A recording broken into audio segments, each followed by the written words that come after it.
Kevin? No. It's Iowa.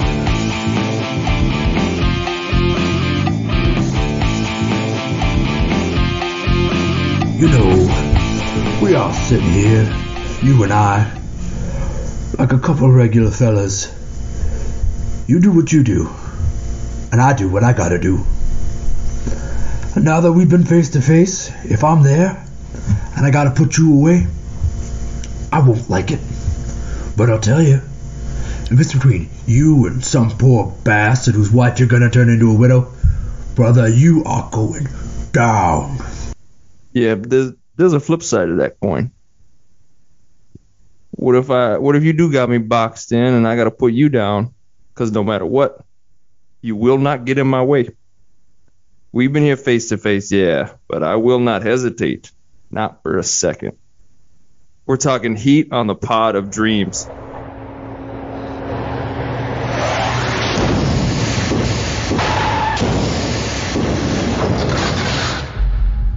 Making moves on the street, have no attachments, allow nothing to be in your life that you cannot walk out on in 30 seconds flat if you spot the heat around the corner.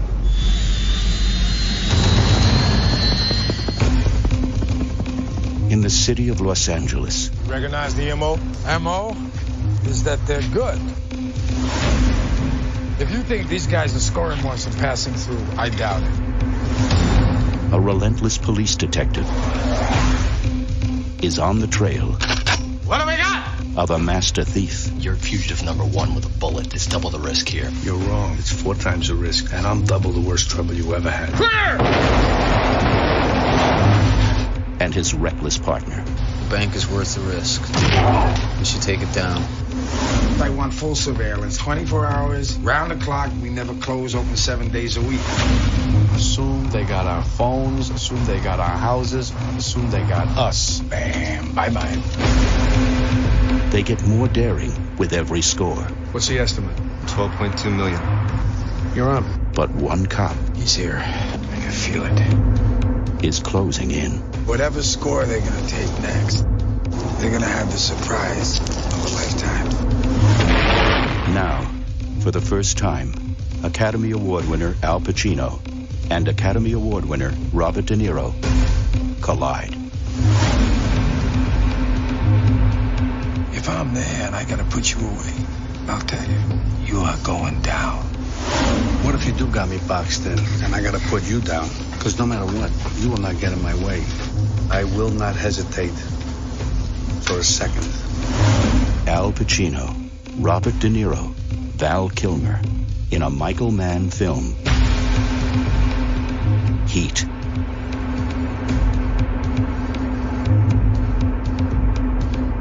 All right, welcome everybody to the Pod of Dreams. If you listen, we will pod. We're talking Heat this week on the pod. We're doing favorite movies of all time. This was my number 5 pick. Favorite movies, again, not to be confused with greatest movies. I'm not saying Heat's the top 5 greatest movies of all time, but it is definitely number 5 on my favorite movie list. Ben, you love. It's a movie I love immensely. So it's not a movie I love immensely, but I want you to talk about why you love it and about each of our favorite movies. I know you know me, we know each other well. We don't necessarily have the same style. That's okay. You know, opposites attract. I want to tread lightly here because it's a movie that doesn't mean nearly as much to me as it means to you. I think it's very, very good. I don't think it sucks. But I don't have the romantic, this movie speaks to me, I connect with it, it entertains me, bliss that you get when watching it. So I'm going to tread as lightly as possible because I don't want to shit on something you like at all. And I know anything like, and this movie a lot of people love, by the way. You're not unique. A lot of people love this movie and think it's one of the best movies of all time. Anything that's not extreme adoration can feel like criticism. So I'm going to tread as lightly as possible. I want you to enjoy talking about your movie. So start with why you love it, why this works for you, why it connects with you, when and how you first watched it, why you love it. It's different every time I watch it. So this time, I think what I loved the performances the most this time around. Watching De Niro, Pacino, all the side characters. I mean, again, I'm not saying it's the greatest. This isn't the greatest achievement in filmmaking. I find it just the most entertaining thing that I could watch. Sure, it's about you. It's about you and your taste. You get to set the stage. You don't have to worry about what other people think. Seeing Pacino at his most charming, he's crazy in this movie, but he is so amazingly charming in this film that I can't look away when he's on screen. De Niro, I think this is maybe his last like real performance. I think having watched this and then considering like Goodfellas and Casino and some of those his more sort of legendary roles, he's a little one note in this movie, but he's still super like he's De Niro. He's super intense, and I mean he is kind of charming in a way in this movie. He's funny, like the scene where he and Amy Brennan, like when their courting scene is so ridiculous with the book about medals. Like he's like mad at her for talking to him, and then he realizes she's like flirting with him. It's so awkward, but there's something kind of charming about the way he is in this movie. But Val Kilmer is just fucking amazing. Also, the whole time he's cool. You don't like people that are cool in movies. You don't find any sort of like interest in that. It's about you. It's not about me. So I'm gonna leave no comment. I think Val Kilmer's amazing in this movie. I think it's one of his best. I mean, this is also the guy who played Doc Holliday. Like, I think it's one of his best performances. He's not the star of the movie at all. I mean, really, he's very few scenes. He's very few scenes, but he's whatever scenes he's in, he steals.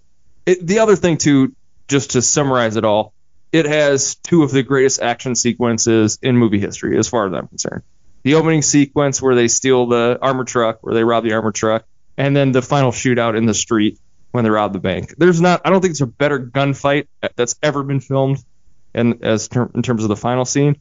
And then just the way that everything builds to them robbing the armored truck, just such an amazing action sequence, such that Christopher Nolan basically just stole it for The Dark Knight, just completely ripped everything about that idea.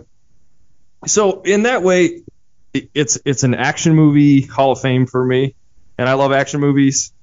It has two of the greatest actors we've ever had at their prime going head to head. The only time they've ever been in a movie together was Godfather, and they didn't share a scene. So this is the only time. I mean, I think they've been in other movies. They were in some like Righteous Kill or some stupid movie. Some other late term really crappy stuff. But before that, This was the first time they were in a scene together. And then the scene where they're in the coffee shop is one of my favorite. Just two actors just putting everything at each other in one scene. So yeah, I just love it. It's super. I mean, it's a heist movie where you have the cop, you have the robber, and you have both of their stories. There's you could make the argument there's maybe too much of their personal lives, like the wife stuff with Pacino and Natalie Portman doesn't need to be there. Although having daughters that are almost that age, it's like where's my barrette is like, holy shit, that's like every morning at my house, So I mean, there's some realism to it, and that's the thing about it is like, it's a heist movie about a bank robbery, but it's done Michael Mann does it in such a way that there's so much more to it than that, and it's so much better than it needs to be, because there are shitty versions of this. Den of Thieves we've talked about, which I love Den of Thieves, but that is like a paint by numbers version of this movie. And this movie is just done so well. The craft, the way the sound in this movie, there's no movie that has sound like this. The gunfire, all of the effects, top tier. And Michael Mann's the fucking shit. I watched a bunch of Michael Mann movies after I watched this, like Collateral. I watched Miami Vice. I watched the original LA Takedown, which is crazy. I had never seen that before. It's literally, he just remade this movie. He remade LA Takedown as Heat. It's like there's the same dialogue. It's insane. I've never seen that before, where there's like, it's on YouTube if you want to watch, just YouTube LA Takedown. But that movie has terrible actors. Like the people doing the Vincent Hanna part and the Macaulay part, they're really bad, and it sucks because it's like these guys are not good at it. So those are the reasons why I love it. What is it about it you don't like? No, when did you first watch this movie? Again, I didn't see it in theater, so it came out 96? 95, right? 95. So you were pretty young. You would have had to sneak in. Yeah, I was 12, 13 or whatever. Didn't see it in the theater. It was the first DVD I ever owned personally, from my own money. Like you bought it after having seen it, or you hadn't seen it yet and you bought it? I'm sure I had seen it on TV, or we rented it at Blockbuster or something like that. Yeah. Your brother rented it and you watched it. Like, this is cool. Yeah. I want to and buy then it was like, I want to watch this all the time, and so I bought the DVD, and then I've subsequently bought it. I think the version I have is like the definitive director's cut or something like that. There's been multiple versions of it, but 4K with the Dolby sound, there's just nothing better. No, you're right that coolness doesn't resonate with me as much as it does with you. You like seeing people be cool on screen, and that's one of the things you like about movies. People can look really, really cool in movies, and that's fine. People look really, really cool in this movie. That's fine. There are probably two things. They're not. Had to get it on, man. Had to get it on. There are two things that kind of fucking Wayne Grove take me out of the movie, and a little bit, and I think maybe aren't great and don't work super well. At least for me. But this is the second time I've seen the movie, and I probably didn't see it until college. And by then it was hyped as a really, really good movie, and I think I probably didn't have the right expectations going in, because it was kind of the stuff that you're describing. Really cool, really awesome, so good, referenced all the time. Referenced in like Hot Fuzz, I think they reference Heat and other stuff too. And crime movies in general don't do nearly as much for me. Like, literally, of all the crime movies we've done on this pod, they're not your favorites. They don't do a lot for me. I don't think crime is all that fascinating, that interesting. But anyway, there are two things. You talk about two actors at their peak. I think maybe Robert De Niro is still there, and he's about to tumble off of it. I feel like Al Pacino's already ascended to this like little bit of a character phase, right? I did a rough Pacino for a little opening bit, but when he's talking about, you could get killed walking your dog, walking your doggy. Don't waste my motherfucking time. It's insane and ludicrous, and it's empathy was yesterday. He's overdoing it to the point where he ceases to be a character and becomes kind of today a cartoon. Wasting my motherfucking and time. It's funny. I laugh. It's hilarious. I laugh, but it takes me out of this movie that wants to be really serious about crime. And hey, did you know that cops and criminals both have their life defined by crime in a way? It's tough for both. It took me completely out of it. Like when he's yelling at Hank Azaria and talking to Tone Loc, it's like, it's just silly to me. And so I feel like there's a lot of cocaine, I think. That's what. Well, see, I saw that take that he's actually a cocaine addict. Yeah. Which is the only way you can put that in the context of the movie and have it actually make sense. If he's not a cokehead, there's no reason for any of his insane choices. Those are just crazy. But the movie does not make it explicit at all that he's like taking coke. There might be little subtle signs that if you've seen it 8 times you can see. But I was like, how do I know that he's doing coke? Where's my evidence that he's doing cocaine? I mean, it makes sense. It makes his yelling plausible, but other than that, I don't know. I mean, we don't see him in the movie actually like snort coke. No, it's just it's like, okay, he's acting crazy. Why would he act crazy? Because he's just snorting like. Well, constantly. I also think so. Caveat: I just finished the book Heat 2, which is both a prequel and sequel to the movie, and you get a lot more of Vincent Hanna, you get a lot more Neil McCauley, their background, what their lives are. In the book, he's supposed to be this sort of like, not necessarily like coke fiend, but he's like a speed junkie, like drives his car fast. He's just like one of those guys that's just like always at 1,000 miles an hour and lives his life that way. So his life in quarter mile a time. Sure, whatever. Okay. It doesn't matter. I think it's all just, like I said, the crazy thing about LA Takedown, so Michael Mann made this in the 80s as a TV movie and was a pilot trying to get a show before Miami Vice. It is the same script. It has the same sequences, the same dialogue.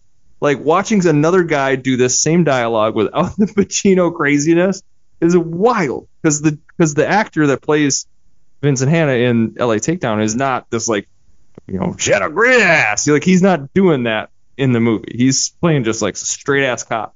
Well, I mean, think about what Pacino is. So it's all of a Pacino choice. He's already done Scent of a Woman. He did that. Won an Oscar. And it's pretty crazy. He's already come to yeah. That's the same guy from that's the same Godfather. Like, and that was same actor.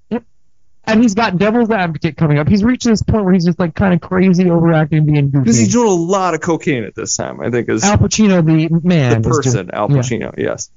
Which to me suggests he's not at his peak, or the drugs have taken him off his peak. Well, when you think of Al Pacino, what do you think of? I think of the Godfather movies. I mean, I think of his... You think of his low-key Corleone, Michael Corleone those sitting there. Those are the ones I most remember. I mean, those are the imprints I had growing up since I've seen these better movies from the 70s. I mean, Godfather 1 and 2 are movies where I can't not think of Al Pacino. And there's more. Scarface.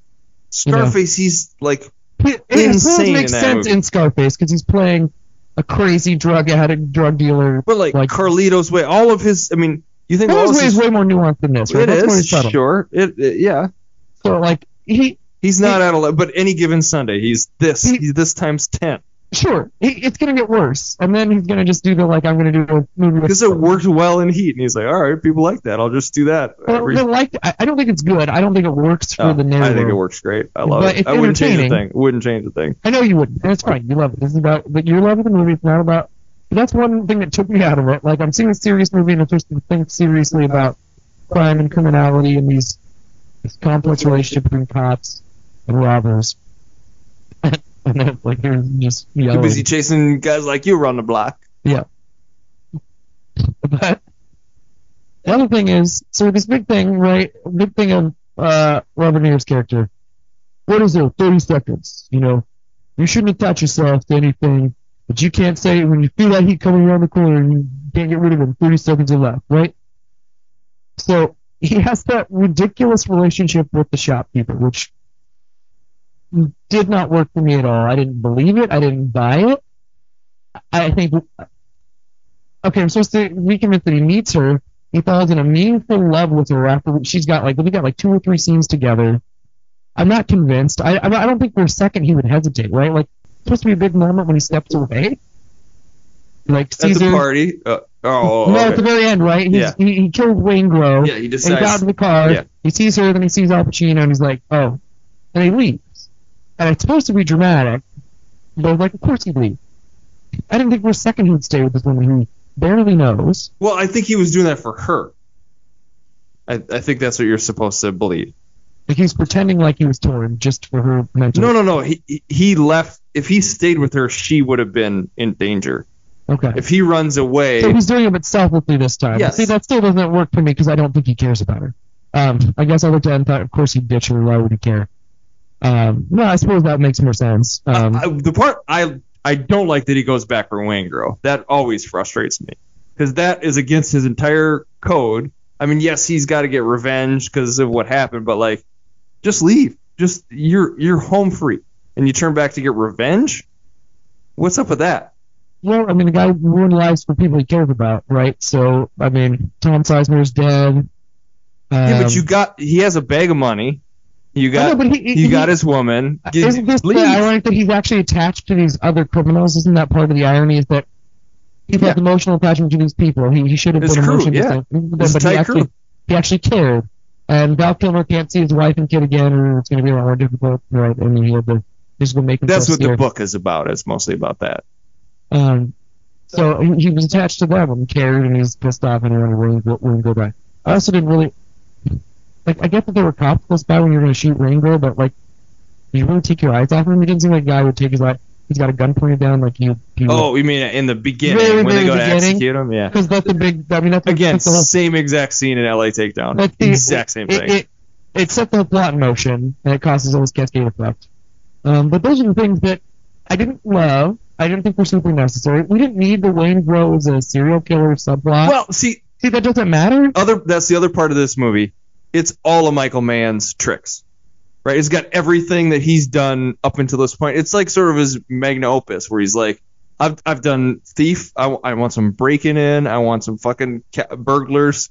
I've done a serial killer movie. He did Manhunter, basically the Silence of the Lambs movie. So I want some serial killer shit in there. And it's all in Miami Vice. I want the cops. I want these cool cops. The White Album. Yeah, it's everything he's ever done in one movie, and this is me.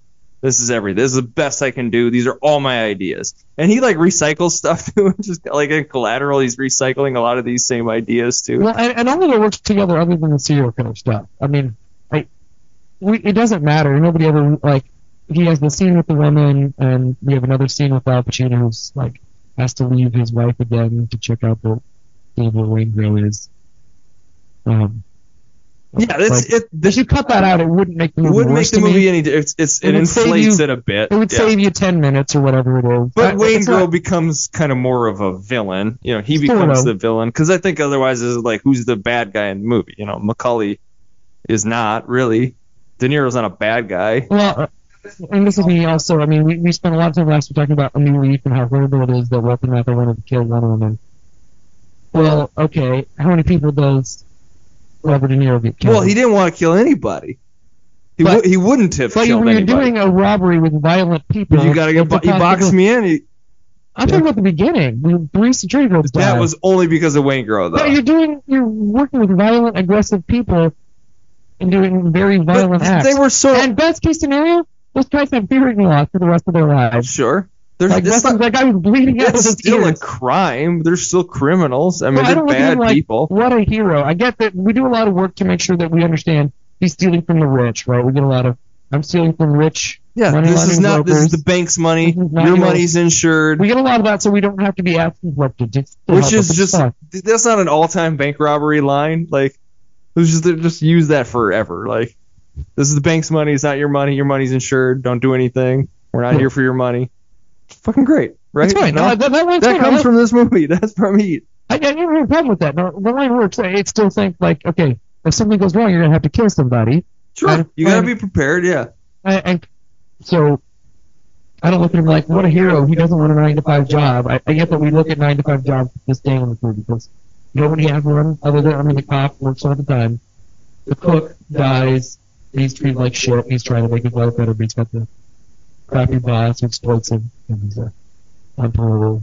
But I don't look like, I could rob banks instead and be really rich and live in the Bahamas or wherever. I don't know which. Oh, New Zealand? That's where it's going to go. New Zealand? Yep. I think some island off of the coast of New Zealand. Yeah. But the movie's incredibly shot. I don't love all the music. There's a really jazzy number where he's falling in love with what's-her-face. They're looking out on L.A. Yeah, right. It's so cheesy. It's a little cheesy, yeah. That's like this 90s Well, jazz. that's the same. The romantic stuff, the relationship stuff with Pacino and De Niro, both of them, isn't. I mean, the movie's too long. It doesn't need to have all that in there. You could really cut it down and make it tight. You don't need the Waingro serial killer stuff in there. It doesn't really do a lot. It doesn't do anything in the plot. I love it just because I love this movie and I want to just spend more time with it. Sure, you love it. You want to spend more time in that space. I agree. I think those are valid criticisms. Sure. It's like it just doesn't. It doesn't. Nobody's ever like, oh, we didn't get a line like, oh, this guy was also the serial killer. I mean, there's some interesting complexity there. Like the cops are working with the serial killer and protecting him. Like there's something interesting there, but it just doesn't ever coalesce or tie in with him. But I mean, it's immaculately shot. I love the way it looks. I mean, there's not a single bad shot in the movie. The armored car robbery. Is the first one, right? That's the way that basically the opening of the movie. He steals the ambulance, but then it just like cuts to the next day where the crew is getting together.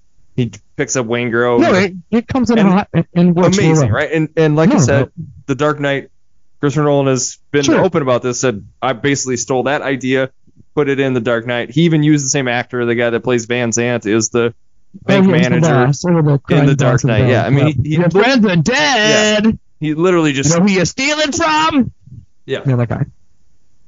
So sure, no, it's great. Again, there's not a single shot that looks bad. And then it's just incredible. Also, the bank heist, the way that the guns are used, the way they shoot back at the police, I can't think of a more. I don't even know if it's real. Real is not the right way because it doesn't feel real. No, but they end up walking away with all those cops. So I know they have really powerful, awesome guns. I mean, it's Grand Theft Auto is basically ripped off everything from this movie. All the storylines in Grand Theft Auto are from this movie.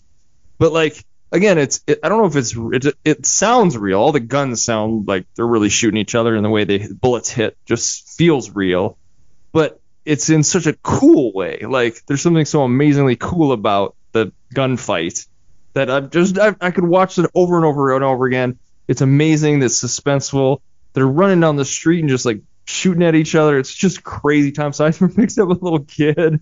I was like, what was his plan there? Bonkers. Yeah, I didn't understand. And where's her parents? Well, it's like a field trip. There's a bunch of kids. They're like walking through that courtyard. There's a whole bunch of kids, and he just grabs one, and it's crazy. I mean, what a vile thing I don't to think do. they're great guys, because they could have just gotten arrested and No, but a I bunch of think innocent that's people die. what Michael Mann. The criminals are bad. Like, they're bad people. You know, he's not, and they don't get away with it really. And Al Pacino's problem is that he's just a shitty husband. And Yeah, a shitty he's just father. too obsessed with his job. Yeah. Okay. I don't have any like serious problem. It's a movie that you often criticize me for like going with the flow. Maybe a lot of people love this movie. I mean, a lot of people love this movie. So in looking at how I was going to watch this movie, it was on YouTube. I thought, well, it's got to be really shitty quality. So I started playing it, and then I started Like playing. 1080. Is it free on YouTube? Yeah, Huh. somebody put Well, it LA on there. Takedown's free on YouTube, so. And I looked at it and I was like, this is actually really good quality. And I was watching YouTube, and then all the comments say this is amazing. Best movie. So sad, so incredible. Best movie of the last 15 years. I mean, just, that was really effusive stuff. And obviously, if you're watching it, you probably love it, and you hate it, you're not watching it. You know, but there's a lot of praise for it. It was, Yeah, I think in that It doesn't way, work for me it as well as it maybe works for other is people. overrated. I think I'm that's not fair. saying that. I'm just saying it doesn't work for me. I'm not even saying it's overrated. But overrated is an overrated way of describing things. It's very tedious and lazy. Who's doing the rating? How was the rating? This is a personal Eric Lane movie for you. That's great. And I love If you people being had excited me about pick movies. the 5 greatest movies ever made, it would not crack the I top. understand, yeah. And my fifth pick is I think it's going to surprise you. It's not a movie that's probably on very few people's top 5 lists. But it's about you. That's great. It's cool. I like you being excited about movies. I like anybody being excited about movies. Do you like Michael Mann's movies? I'm sure, but it's not those. There's some directors that kind of are always making very similar movies. I mean, I love Manhunter. I haven't seen Collateral. I haven't seen Miami Vice. Thief is when I started, and then it went away from HBO Max. Thief is a lot like this. I mean, But it's all a lot of like dudes getting involved in crime, and usually there's shootouts, and people die as a result of their criminal choices. I don't think I like Michael Mann as much as other people do. but he's made like Ali. I mean, he's done I've not other seen things. Like he's made other types of movies. I mean, that's Okay. that's like a sports movie. It's a boxing movie. You know, he's got some. What else has he got? I mean, yeah, I guess. Other than that, he's really kind of stuck to this. What was the Black Hat? Did you see the Hemsworth movie? See, that's the other thing is like that's a Michael Mann movie. yeah, the book he throws that shit in there. There's like the hacker buying like stolen sort of online equipment, dark web shit like that's all. It's just funny that he has his like things. And all of his movies or stories like have that, hit their thing. I mean, Hitchcock has a lot of similar themes. I mean, it's fine. Like that's not problematically heavy, but yeah, I don't think crime is as interesting or cool as he does. Can you think? So what I thought was kind of interesting, and I know I've been talking about this a lot, but with like LA Takedown, and maybe you don't even know or have never seen it, but like, I haven't seen it. if you think of another filmmaker who basically made a movie and then went on and did other stuff and got more money and then went back and just like remade that movie. So it's not like a reboot. It's like he rebooted his own movie. Like I can't think what the one example I had was, which isn't a great example, but a Guy Ritchie with Lock, Stock, and Two Smoking Barrels, and then Snatch. Snatch is different than Lock, Stock, but it's very similar. It's got a lot of the similar sort of beats to it. But I couldn't think of another example of that. Yeah, I mean, it's not common, but I think there's probably people like they make a smaller one with no budget, a very little budget, and then they get famous enough and get enough. And like, I can just redo this movie nobody saw. This movie nobody saw. Like, you probably could say, hey, nobody saw LA Takedown. I'm going to do this, but like with great actors. I'm going to spruce up the script and have an actual budget, and it's going to look better and it's going to be better. I'm going to get De Niro and Pacino. I mean, there's probably other versions of that kind of story. I don't think it's probably radical. Like if you're, I can't think of another one. I've thought about it. But I feel like vaguely I've heard stories about like somebody makes, they're like a pilot or they make like. Well, I was thinking like, have you ever seen Pi? Darren Aronofsky's movie. Yeah. It'd be like if now all of a sudden he made Pi again, and with a big budget and big name actor, and Daniel Day-Lewis and Darian Pie. It was like, oh, that's crazy. He basically remade it. So, The Insider, you ever seen that? Oh, no, fucking amazing movie about tobacco industry. Last of the Mohicans is Michael Mann. Dude's got range. He's made a bunch of different kinds of movies. Oh, I didn't know what Last of the Mohicans was. Yeah. Okay. He's one of. That's another part of why I love this movie so much. He's one of my favorite. Like, you put a Michael Mann movie on, I'm definitely gonna enjoy it, at least a little bit. If I want to get you to come over and say, hey, look, I'm going to make a Mann movie. Absolutely. To be honest, I don't know if I've seen all of Manhunter. It's one, and you can't. You can find it, you can rent it, I think. Or The Keep, which is his first movie. It's like kind of like a sci-fi movie. I've never seen that because we talked, I think, on one pod about like Tangerine Dream. Their rights to, they did a lot of his scores, and some of those movies you can't find because of the rights issues. So. Oh, we talked about my context of the vampire movie Near Dark. Near Dark, yeah. Okay. So like Thief is a Tangerine Dream score, and I think so is The Keep. But anyways, Michael Mann's awesome, amazing filmmaker. Yeah, and one of the things what you want from one of your favorite movies, movies you love, the movies that you want to watch again and again and again. Yes. Seeing that when you were younger, and then I've been keep watching it. That's when you're watching, get something more out of it, and you have fun and you enjoy it. Those are, the other movies that are on your favorite list probably go like that. My movies, with a couple of exceptions, are movies that I want to watch again and again and again. They're movies that I watched, and they stick with me a really, really long time in my head. They just my brain is, and they just go. And they just mess around, and then I still. And even if I don't want to keep watching it, I keep thinking about the movie all the time. And there's just something for my brain, on top of being entertained and engaged in the front end. And those are the kind of movies that can just linger with me long after I watch it. They'll randomly come into my head out of the blue, like several months after I watch it. Those movies are about. Yeah, this isn't the most thought-provoking movie. It's fun to watch as a movie, I could go to your house for some beers and have fun watching it and laugh at the ridiculous Al Pacino. Yeah. The craziness of him yelling at the guy about the new wave, postmodern, whatever. But you can't watch my TV. You can plow my wife. Right. Well, that was like Borat. Sorry. My wife. Very nice. How much? Oh, my wife. But you can't watch my TV. Yep. And see the cool visual effects.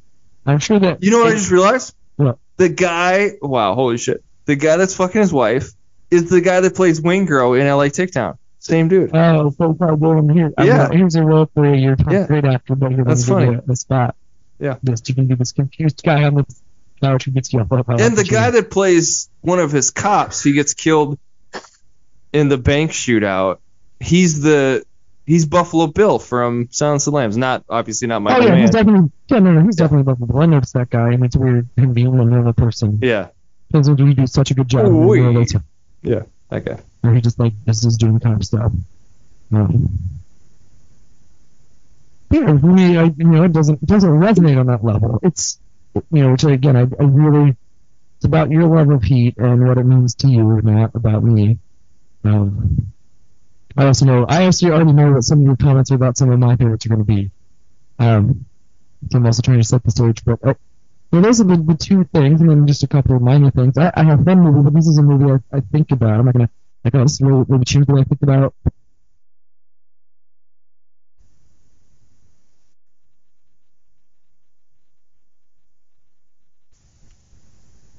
Okay, we're back. I will say one of the things that this is one of the things I love in the movies is strategy wars. Two characters. The cop shit. Okay, yeah, sorry. Well, the back and forth, the figuring stuff out, the cat and mouse. Something I liked in Bullet that you didn't like because it was too boring for you, but the back and forth, the figuring stuff out as two people make moves.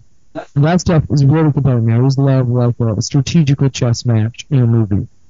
That's cool shit for my brain. Like when they go to the shipping yard or whatever with the containers, and then you get all the cops to come out, and then they get made by Robert De Niro. We could take them now. He's like, what? You got it from breaking and entering? They do 2 months. They'd be out Right. Out of county. Can't go to Adam. There's just one little clanging sound that triggers Robert De Niro's spidey sense. But even then, when like he gets the cops to follow him, and the cops are trying to figure out what their heist is going to be, and then they go, and then the cops will get out. They're like, "Why would they be trying to rob this place?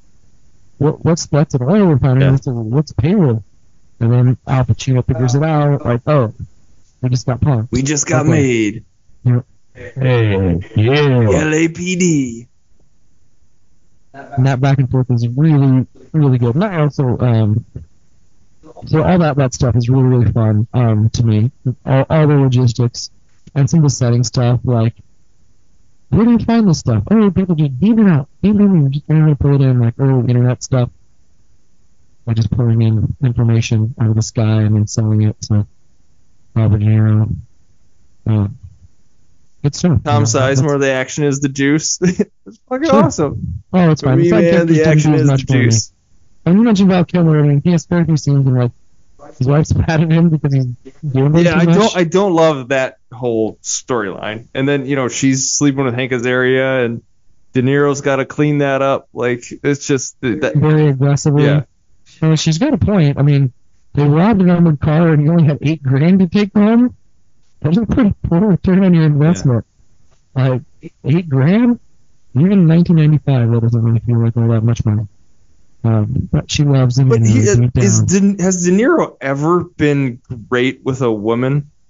Like in terms of chemistry, like does it ever seem like realistic with there's something weird about him with women. It just never works well. It never feels convincing. I don't know what it is. Okay, so you're with me that it's not super convincing his relationship with, well, I think it's so cold. He's such a cold like even in Casino, where he's supposed to be like deeply in love with Sharon Stone, there's just like this coldness about it. It's I don't know, it's odd. It does feel a little weird. It's Amy Brennan. I don't know from anything else. She's been in a bunch of stuff. I believe you. I just don't know what they are. I mean, she's good and she's convincing as this like sort of lonely person in LA. But she can't get a date. Has a hard time meeting people. You can. I guess I could relate to that. You move to a big city and. No, I can understand. I can empathize with the character she's portraying. That's fine. But I don't know what the age difference is. I don't know how old it is. Well, I actually looked it up because I was like, she's like mid 20s and he's like in his 40s or 50s. So they're both in their 50s at this movie. Both De Niro and Pacino are in their 50s. Oh, sure. I meant the woman. No, she's probably in her 30s then. I don't think there's that. I mean, I don't think she's in her 20s. But I didn't look up her age. I just looked up De Niro and Pacino because I was like, how old are they in this movie? Because it just seemed weird. It's like they look for guys in their 50s. They do not look like dudes in their 50s. So they didn't look like dudes in their 30s. Okay. I would have guessed mid early 40s for both of them in this movie, but I was close to 10 years off. Okay.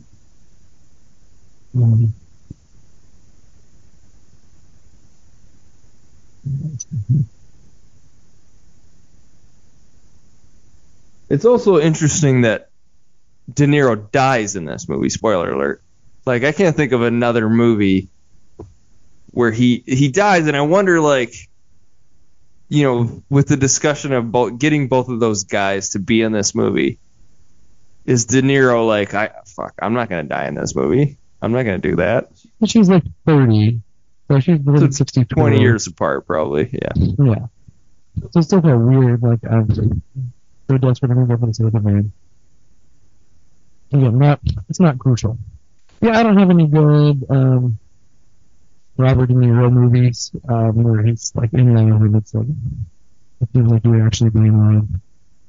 Well, we've done Raging Bull and his relationships with women in that movie. Is that that not good. The best, and that's like damning with St. Praise. It feels real, I guess, in that way. It feels creepy. Yeah. It's not like actually. Oh, it's we've talked about. People high thing about Al Pacino, by the way. Before I forget, I always think of him in Serpico. He's great in Serpico. Dog Day Afternoon. He's amazing. I mean, he's an amazing. Yeah. He's one of. Both of these guys are like two of the greatest actors ever. I don't think of him in Heat because to me he's already like he's going off the rails. He's not at his best anymore. His peak is behind him by a good 10, 15 years. Al Pacino. Robert De Niro's lasted longer, I think. I shouldn't because you think this is a great Al Pacino performance. I disagree. That's fine. Other than Heat, would you go Scent of a Woman? Is that a great? I don't think I think that is a caricature of Al Pacino. It is. Well, that's what I'm saying. I think it's already said. So then, what would you say is the last great Al Pacino movie other than Heat? Can you think of one? Well, and you mentioned Devil's Advocate. I think again that's the same thing. He's just like and this isn't as bad as other ones too. Probably Scarface. I don't know. Yeah. Okay. In Carlito's Way, he's fucking awesome. Oh, right. That might be the last great Al Pacino performance. Is Carlito's Way. I love him in Once Upon a Time in Hollywood. He's got a really small part in that movie. Well, that's fine. Sure, that's good casting. Dina. Sure, and he hits the part well out of the park. But I wouldn't say a small role in a movie, when you're 75. But okay. So you like Val Kilmer. I don't get the Val Kilmer love. I don't think he's bad. Val Kilmer sucks in this movie. He's just the small side character who has very few lines. There was one fight with his wife early on, and then he's gonna go see his wife, and his wife lets him know that the cops are there, and then he asks about a place to eat and leaves. I don't know. I agree with most of the side characters. I just don't know them well enough. Well, does this movie need to be 4 hours long? Like, if we spent more time with the crew, like... That's true. I mean, I would cut other stuff out. If Ben was being a ruthless producer, he would want more stuff edited out. But it's fine. This is part of the charm. Is just how filled to the brink this movie is with stuff. I did hear somewhere that the shooting in the street, the way that Val Kilmer did it, because apparently he trained like crazy to be able to hold the gun. The way he's like shooting one way and turning the other way and reloading is like the best in the like Navy SEALs have watched it. Like that's the best we've ever seen an actor pull off, like using a gun and the way he's holding it, the way he's scanning the area and how he's shooting. So in that, I think that's pretty impressive. That sequence is great. I mean, I don't have a problem with the situation evolving from like, they're about to get away and they're smiling to, shit, he sees the cops, and so it's there's something about like modern movies, and maybe this is just like crazy, like terrible of me, but like when innocent people get hit in shootouts, like it just doesn't happen in movies anymore, and there's just something so jarring about that like. Well, this movie's kind of nonchalant about it. It happened when we went quickly. Right, but like Pulp Fiction does that too. There's a couple scenes in Pulp Fiction where just like random bystanders. That has a lot of impact. That woman that gets shot. Yeah. That one has a lot of impact. It feels very intense and horrifying to me. That one in Pulp Fiction, the woman who's just like walking around and gets shot. But there's just something like Marvel movies are not having random people get hit by bullets. They're trying to appeal to everybody. They want to be able to get 13-year-olds in the theater. This is a rated R movie. Even though Superman knocks on a building, there's thousands of people that die. Right? Right? It's if we really think of like there's no actual Sokovia getting crushed, there's thousands of people dying, right? Like right, yeah. It doesn't worry about that stuff. They don't care. It was impactful, but we also move past it. I guess it's a little bit impactful, but we don't spend time wrestling with the consequences of that. None of them reflect on it. And so with I don't know what's his name. Dust till dawn. He's in a bunch of stuff. Danny Trejo? Oh, there we go. Danny Trejo. He got attacked by Wayne Girl? So his whole storyline's a little unclear. So he gets pinched, right? So the cops are onto him. So he's like, I can't join you guys. I got that. Yeah, I understood that part. Yeah. And then Wayne Girl goes to his house and kills him because De Niro thinks he's the one that ratted them out. Right, right, okay, and his wife, who we don't ever meet, and he's sad about, gets killed. That was a part of the movie I was always really confused about. I was like, why is De Niro... Why did Wayne Girl do that? Just to get revenge, yeah. But Wayne Girl's also being watched by the cops. Well... Why is he under police protection? Because he knows he gives them up. It's a deal. He's like, I'll tell you where... But he does that after he kills Danny Trejo's character? Yes, I believe so, yeah. Yeah. He kills him when he goes to the cops? Yes. Okay. Yeah, it doesn't make a whole lot of sense. I mean, the cops don't know that he killed Danny Trejo and his wife. Right. So yeah. And they don't know he killed the sex worker lady either. I think he just cuts a deal. He's like, hey, I worked with these. I'll give you what they're after in exchange for protection because they'll come get me, and they agree. Okay. So he tells them, hey, they're going to rob this bank. They get the facts at the very last second and then go foil the plot. And then Macaulay finds out he's the one that ratted him out through Trejo. So I don't think you need to ask what your rating for this movie is, but what other nice things do you want to say or highlight about this movie that you would love for it? It's just so entertaining. It's absolutely entertaining. It's one of the greatest action movies ever made. Love it. I don't really have anything else it's 5 stars, yeah, for me. Sure. It's a perfect entertaining. There are definitely valid criticisms of it. I'm not saying it's like beyond, any sort of criticism. I'll hear it. Most of it I'll probably agree, but I still love it. I still think it's great. So what's your rating? I don't give a rating. It's not that weird. It's something silly. You got to give it a rating. 4 out of 5. Hey, is that an honest rating? Yes. Okay. I'm not kissing your ass. Oh, 4 out of 5. That's what I think. It's too long. I'm not quite as invested in the characters. It's a good time. It's super immaculately shot. Al Pacino's too much. Is it Michael Mann's best movie in your opinion? I like Manhunter better. Maybe it's his best. If we use the best versus favorite, maybe it's his best in folks that I've seen. It's not my favorite. I like Manhunter more.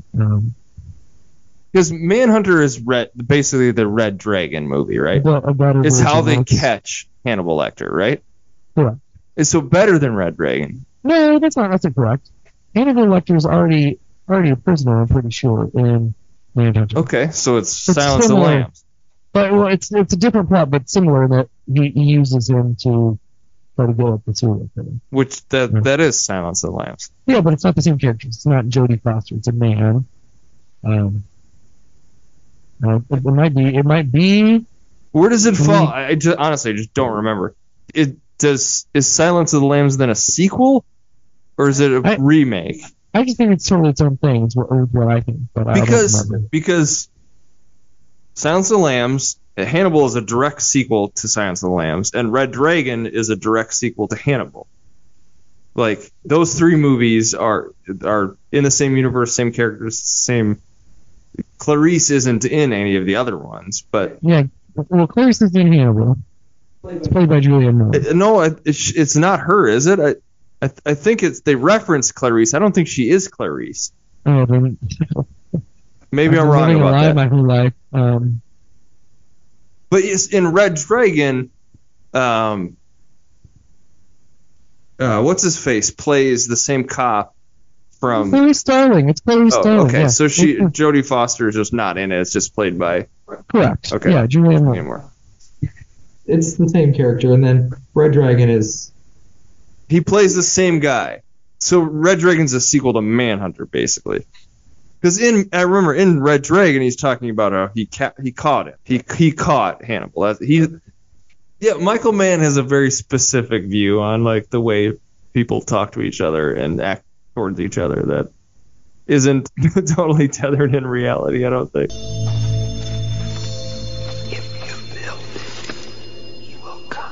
Yeah, okay. Well, I love it. All right, 5 Degrees of Field of Dreams. I got it up if you want me to go first here. All right, so Tom Sizemore, the action is the juice. Pretty great in this movie. What has happened? Is he dead? Is he still alive? That guy was in so many great movies. And then the dude's in Saving Private Ryan. Anyways, which is my next movie, Saving Private Ryan. Dennis Farina's in Saving Private Ryan. He's also in Manhunter. I think he's in Thief as well. He's in a bunch of Michael Mann movies. Manhunter also stars Brian Cox, as we talked about. Brian Cox is in a movie called For the Love of the Game with Kevin Costner, and Costner's in Field of Dreams. Didn't talk about Henry Rollins' brief appearance in Heat. I like Black Flag. I like Henry Rollins. I don't think Henry Rollins is a great actor. I just want to confess that.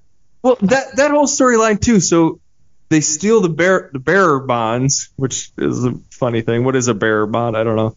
Anyways, they steal it from Van Zant, and then the plan is to then sell it back to him, which is kind of fun because they'll get the insurance money. He's like, hey, we're 100% of the dollar. You get it back. Everybody's fine. And then he betrays him and sends Henry Rollins in to kill him, basically. Well, yeah. Well, Henry Rollins just pays a couple of cronies. Sends the goons in to get him. Yeah. Yeah, I mean, I like that sequence a lot, actually. The exchange gone wrong. Yeah. I like that. I like the layout. I like Val Kilmer there. The sniper on the roof. Yeah, it's cool. Like when they pull up, the bird's eye view and the van or whatever car is parked kind of off to the side. Yeah, that's a cool shot. No, the whole sequence. I loved all of that. Henry Rollins, not a great actor, but he's in another movie also. A movie I like that I don't think is great is Johnny Mnemonic. Have you seen Johnny Mnemonic? I've definitely seen Johnny Mnemonic, yeah. I like Johnny Mnemonic's not a good movie, but it's a fun movie and I like it a lot. Keanu Reeves is the star of that, yeah. He's in that along with a guy named Dolph Lundgren. I don't even remember who Dolph Lundgren plays in the movie. Yeah, I don't either. He's in it. Dolph Lundgren, he is the star of Masters of the Universe. You ever see the He-Man movie? I have not seen that. I don't think I've seen that movie. It's really bad. It blew me away as a kid, and then at some point I realized this movie is actually terrible, but it's really bad. I mean, they shoot most of it in like L.A. But anyway, I remember being blown away that they had a Masters of the Universe movie. Frank Langella, though, he plays Skeletor in that movie. Fully in makeup, but Frank Langella is in Draft Day with Kevin Costner. Okay, well, that's it for Heat. So now we're going on to Ben's number 5 favorite movie of all time. Yeah, I'm gonna start with the year. No, I'm not always gonna give you the year. Yeah, Ben's gonna give 5 clues or whatever, a bunch of clues to reveal what his number 5 favorite movie of all time is. Yep. So I'm gonna start with it. I'm not always gonna give you the year. We'll go away a couple of times. Some of the movies different. I don't think we're gonna have to do that. I'm gonna start with 1991. 91. So, not to digress here, but in doing this, I've put together a list of my 5 favorite movies. I had a lot of movies from the 90s, and that just maybe says a lot about me and when I fell in love with movies or whatever. Right, but that's exactly what it is. Like music and stuff, like stuff that resonates when you're at a certain age. That's the way that movies can't so when you're adult. So I think that's very, very common. So 91 is Ben's number 5 favorite movie of all time. Okay. Part of it, let's go through. Part of it was shot in the state of Alaska. Let's see. So Fargo is later, not Fargo. I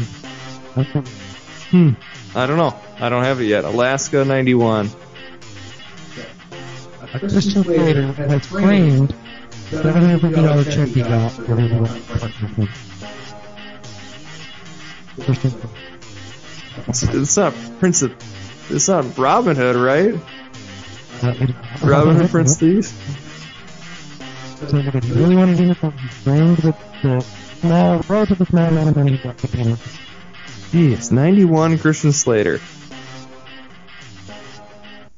So that's not Pump Up the Volume, is it? No, that's later, or that's earlier than this.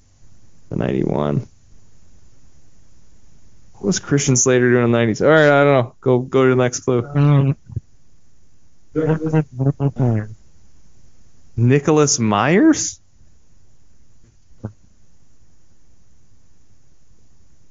Jeez.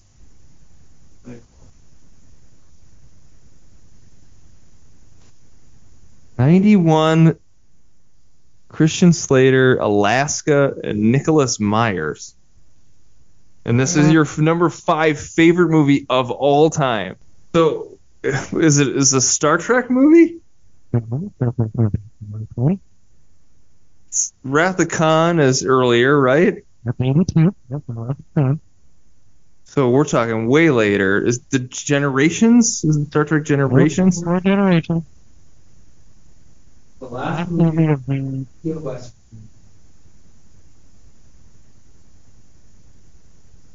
but Leonard Nimoy wrote it. Is he also in it? Yes. I don't know. I don't know Star Trek at all, so this will be interesting. So your number 5 favorite movie of all time is Star Trek 6. I spent a lot of time thinking about it. I said, well, I love it. I think about it. It resonates for me on a lot of levels. It speaks to me. There's a lot of reasons why I loved it when I was a kid, and there's a lot of reasons why I still love it. And I think, I'm going to make it my fifth favorite movie of all time. I mean, question though, do I need to hurry up and watch the first 5 Star Treks to have this make any sense to me? I'd love to tell you yes and force you to try to watch. Well, I've seen the first one. That to me is like an instant nap. If you put that movie on, I will fall asleep. Not boring. It is, so the first one is I will like a fall asleep. Knockup. This is much more action than that. I've seen the Wrath of Khan. That one's pretty good. That's pretty good. That's typically people say that's their favorite TOS movie. It's the most acceptable. It's just a big fun blockbuster chess match. I love that movie, but it's not my favorite. So we're skipping then 4 more. You go to number 6. You don't need to see the Search for Spock. You don't need to see the Voyage Home. You don't need to see the Final Frontier. I don't think you're going to be confused. So is this is Shatner? It's the whole original. It's whole original crew. Okay. It is like Patrick Stewart also in this? No, that's Generations. Okay, Generations that's like see, I actually think I saw Generations in the theater. So. Okay. I mean, okay. None of the Next Generation films in this movie. Not all. TOS, the original series, is that TOS? Okay. TOS is the 60s series. Started making movies in 1979. That really boring one came out in 1979. And then they made a series of movies all the way through 1991 before the next set of movies was the Next Generation crew, with William Shatner making a big appearance. Where he's like riding a horse and stuff like that, isn't that?